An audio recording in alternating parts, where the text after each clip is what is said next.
Então, o que nós tivemos como resultado desse período? Sistemas fragmentados, né, que asseguravam benefícios de natureza diferente conforme, vamos dizer, a maior capacidade de determinadas categorias de se fazerem representadas, né? Então não havia uma uniformidade em relação aos benefícios que eram concedidos. Eles alcançavam apenas a parcela minoritária dos servidores, como eu disse, e as aposentadorias não tinham custeio, apenas as pensões e os benefícios por família que tinham custeio específico. Próximo. Bom, o segundo período, ele se inicia a partir da Constituição de 88 e, em grande razão, pelo fato da Constituição ter estabelecido a obrigatoriedade do regime jurídico único. Então, em decorrência dessa obrigatoriedade do regime jurídico único, no caso da União, se manifestou por meio da Lei 8.112, que lá no seu artigo 243 efetivou todos os antigos os servidores admitidos até então, ou seja, submeteu a todos os servidores ao regime estatutário. Naquilo que o que foi também seguido por grande parte dos estados e dos municípios, foi uma das razões para a expansão dos regimes próprios de previdência social. Então, no caso da União, todos aqueles servidores que eram do regime geral, que eram do INSS, foram trazidos para dentro do regime próprio dos servidores da União. E nós tivemos também essa expansão junto aos municípios.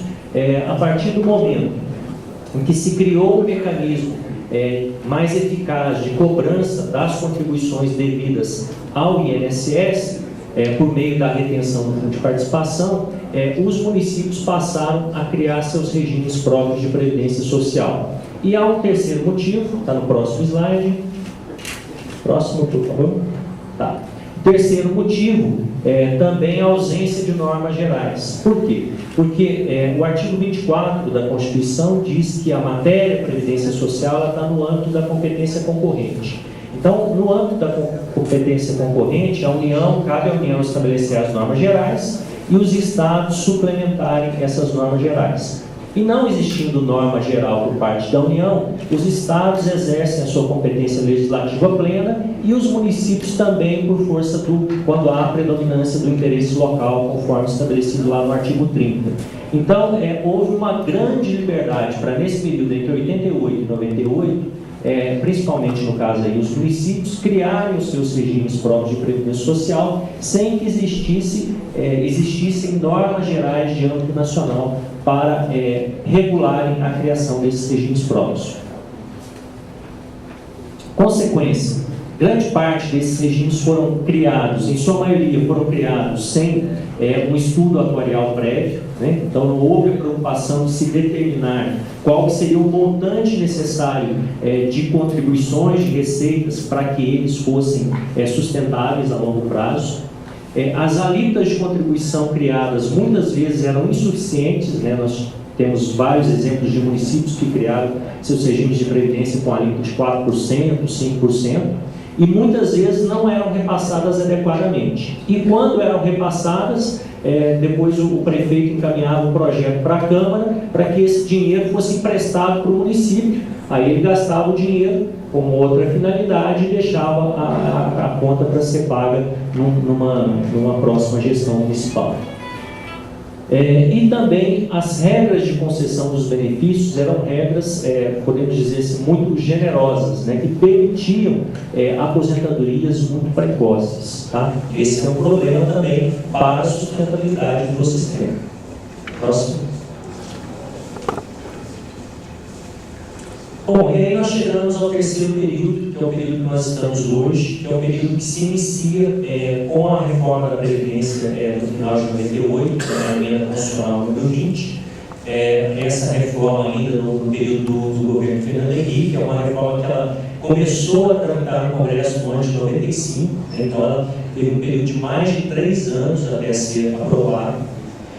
Na mesma época em que a emenda número 20 ela é no dia 15 de dezembro de 98, né? Poucos dias antes, mês e pouco antes, foi aprovada a medida provisória e em seguida convertida na Lei 9.717, e estabeleceu, então, normas gerais para a organização e funcionamento dos regimes próprios. Então, aquela ampla liberdade que existia para a União, os Estados e municípios disciplinarem os regimes de previdência dos seus servidores conforme interesse mais conveniente, ela passa a ter uma norma de âmbito nacional, que é a Lei 9.717, que permanece em vigor até hoje. Algum tempo depois, nós tivemos a criação de um documento de grande importância, no ano de 2001, que é o Certificado de Regularidade Previdenciária, que é um documento que é exigido de todos os estados e municípios para que eles possam receber transferências voluntárias de recursos da União. Então, caso a Câmara, o deputado aprove uma emenda para o município lá, caminha a aprovação de uma emenda para o município do estado de Rondônia, para que esse município possa receber o recurso desse convênio, executar uma determinada obra pública, uma determinada benfeitoria lá, ele precisa demonstrar que ele está regular quando se refere à situação do regime de previdência dos seus servidores públicos. E aí é uma verificação que é feita pelo Ministério da Previdência Social com base nos atos normativos, das portarias, instruções e orientações que são expedidas pelo Ministério. Posteriormente, nós tivemos a reforma da Previdência do governo Lula, então a reforma da emenda número 41, depois com alguns ajustes posteriores por meio da emenda 47. Já essa é uma reforma que tramitou muito rapidamente, porque ela foi encaminhada ao Congresso em março de 2003 e em dezembro ela já estava aprovada, então, no período de 9 meses, o governo conseguiu se mobilizar juntamente com o apoio também dos governadores dos estados e encaminhar a aprovação dessa reforma, e aí com uma série de debates, discussões dentro do próprio partido do governo, inclusive ocasionou a saída de alguns membros do partido do governo. E mais recentemente podemos mencionar também a emenda desse processo de mudança no regime de previdência dos servidores públicos, a aprovação da Lei 12.618, criando o regime de previdência complementar para os servidores públicos da União, e agora já com alguns atos posteriores aprovados, aqueles servidores que estão ingressando a partir de 4 de fevereiro, se não me engano, da 10, 4 de fevereiro agora de 2013, eles já não têm mais o benefício sem a limitação do teto do regime geral. Eles estão sujeitos ao teto de benefícios do regime geral e receberão uma complementação por meio da entidade com empréstimo. E também aí há a possibilidade daqueles que ingressaram anteriormente, se assim o quiserem, fazerem a opção por esse novo modelo. Próximo. Bom, o que nós temos então desse terceiro período, que nós entendemos? Ele corrige algumas distorções que existiam no passado, que permitiam que pessoas se aposentassem às vezes até antes dos 40 anos de idade ou com 40 e poucos anos de idade, que é algo problemático na medida que você considera a expectativa de vida das pessoas, e eu vou apresentar depois um gráfico para vocês sobre isso. Também excluiu aquelas possibilidades de contagem de tempo fictício, então, por exemplo, a questão da licença-prêmio não gozada, o servidor poderia contar em dobro isso para fins de aposentadoria.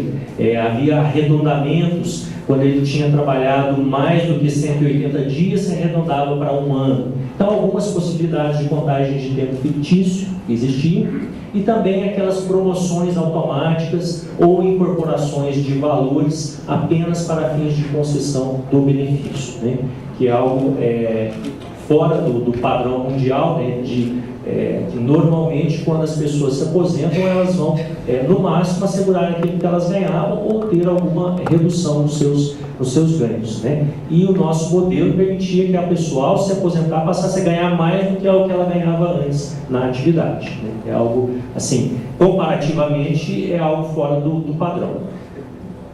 O caráter contributivo e solidário, então, conforme eu disse, a obrigatoriedade da contribuição para os regimes de previdência dos servidores, a importância do equilíbrio financeiro e atuarial, a preocupação com a sustentabilidade desse sistema a longo prazo, E um dispositivo importante que é a questão da unidade gestora única, né? Para você ter uma melhor gestão desses regimes de previdência, você concentrar tanto a questão da gestão dos recursos como da análise e concessão dos benefícios num órgão único, né? Isso já efetivado pela quase totalidade dos municípios, por alguns estados, ainda poucos, e não pela União, que permanece como modelo em que os benefícios são concedidos de forma descentralizada, tanto dentro do Poder Executivo, em relação às os vários órgãos, né, órgãos de recursos humanos vinculados ao Ministério do Planejamento, como em relação ao Poder Legislativo e ao Poder Judiciário também. Então, cada órgão, entidade é responsável pela concessão dos benefícios.